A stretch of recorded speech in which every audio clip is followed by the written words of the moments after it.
Are you ready?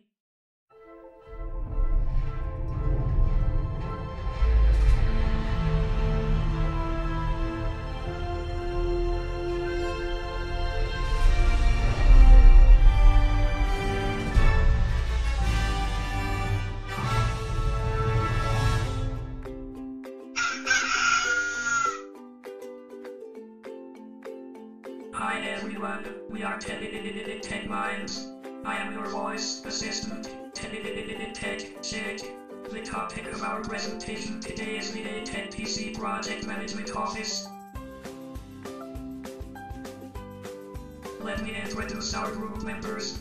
We have Venu, Zhou, Bella, George, and Ali. Here are the main points of our presentation. First, Bella will introduce the case, and George will give the SWOT analysis. Second, Ali will talk about the purpose and mission of a PMO. Third, Zhou will tell you the challenges and obstacles. The last but not least, Venu will talk about the structural and governance mechanisms. 1. Introduction and SWOT analysis.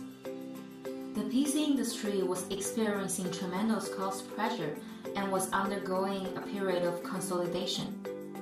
The threats of them were worldwide and stemmed from a variety of factors, including growing popularity of mobile phones, pads, and web-based application software. Founded in 1984, ATEC had grown to become a mid-sized US PC maker with 2006 sales of $1.9 billion. ATEC PC employed 2,100 full-time workers and additional 200 part-time workers. ATEC PC found itself struggling alongside the world's other PC makers as they grappled with the transition from a growth industry to that of a maturing industry. By fall of 2006, ATEC PC had begun several initiatives and established a Strategic Planning Office, SPO. Under SPO, the initial PMO effort, which was focused on IT projects, would one day become an enterprise PMO. Here is the SWOT analysis of the PMO program in the ATEC PC. The very first one is the strengths. Number 1, in 2006, ATEC PC achieved the sales of 1.9 billion. It employed 2,100 full-time workers and 200 part-time workers. ATEC PC was big enough and had enough capabilities to support the project management office. Number 2, the management team has hired some experienced people with real talent to spearhead the PMO program. Number 3, founded in 1984, ATEC PC had grown to become a middle-sized US PC maker and was knowledgeable of the PC industry. Number 2, the weakness. 1. The PMO management team were new to PC business and the company. They didn't understand how powerful the culture in the company. 2. The changing environment that ATEC PC faced created a number of challenges which they were planning to address with projects of a large complex scale. 3. The CIO didn't know the importance of the PMO to the company, however he was also lacking the confidence in how and when PMO would be successful. Number 3. The opportunities. 1. PMO can increase efficiency and productivity of IT departments. 2. If PMO were successful in IT departments, it could potentially be applied to the whole company. Number 4. The threats. 1. PDA mobile devices, cloud computing, and new technologies were changing the PC position in customers' life. Number 2. As a middle-sized PC maker, ATEC PC were facing the confidence and pressure from all different sizes of PC manufacturers. 2. What is the purpose and mission of a PMO? The purpose of PMO is to have standardized, consistent project practices and to gain improvement in planning and performance of initiatives in order to boost the profitability. its mission divided by two categories of duties. The first one is project-focused responsibilities such as consulting, mentoring, and training were services that enable the success of individual projects. The second one is enterprise-oriented, which adjusts services that might improve all projects, such as portfolio management, PM standards, methods and tools, and project performance archives. However, no plan to enforce uses at the enterprise level so far.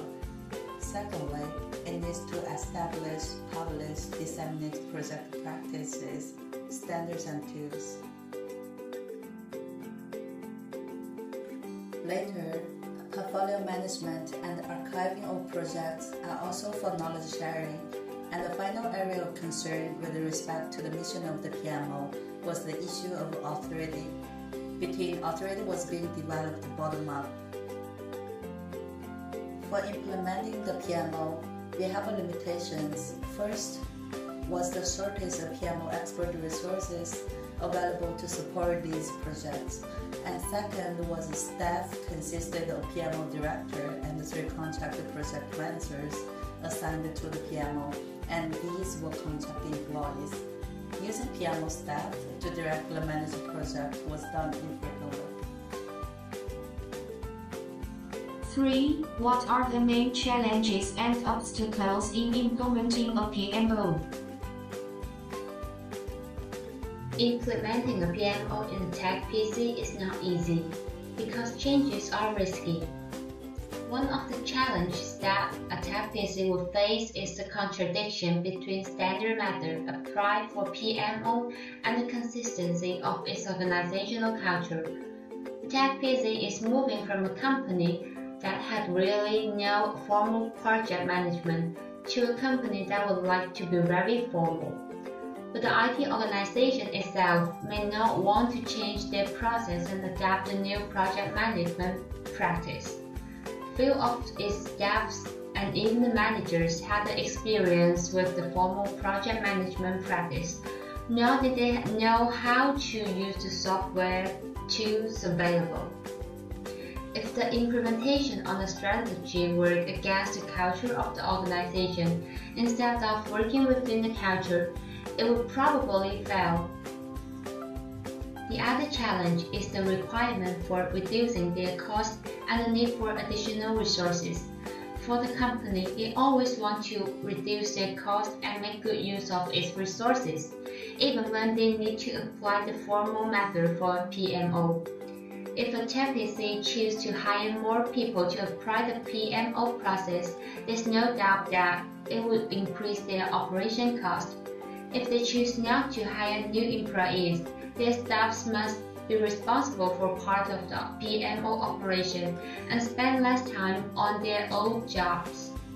So how should the company arrange its labor and resources is a huge challenge. Also, applying the PMO may cause the inability to keep track of its costs, performance, and functional area, which may be a leak for proper resource arrangement. 4. Can you identify structure and governance mechanisms that are critical to effective PMO implementation? The critical structure of the PMO is the organizational strategy-based versus departmentally-based. Project management is all about accountability. The structural model should be following from highest level of authority to the lowest in terms of level of control and decision making. Staff allocation will depend on what type of PMO will we implement. If the company decided to go with PMO heavy, it will ask in for heavy staffing, whereas PMO light will require much less staffing. PMOs are more effective and can better impact the bottom line when they're operating at the corporate enterprise-wide strategy level. The IT governance process involves the implementation of IT management techniques and procedures in compliance with established IT strategies and policies. The IT governance defined as a set of processes used by the organization to manage IT, align IT with business objectives, resource IT projects, and monitoring IT performance. In particular, IT investment process involves the identification, acquisition, implementation, and ongoing operations and maintenance activities of IT applications. The effective IT governance enables business and IT executives to integrate business and IT decisions, implement IT solutions, and monitor IT effectiveness.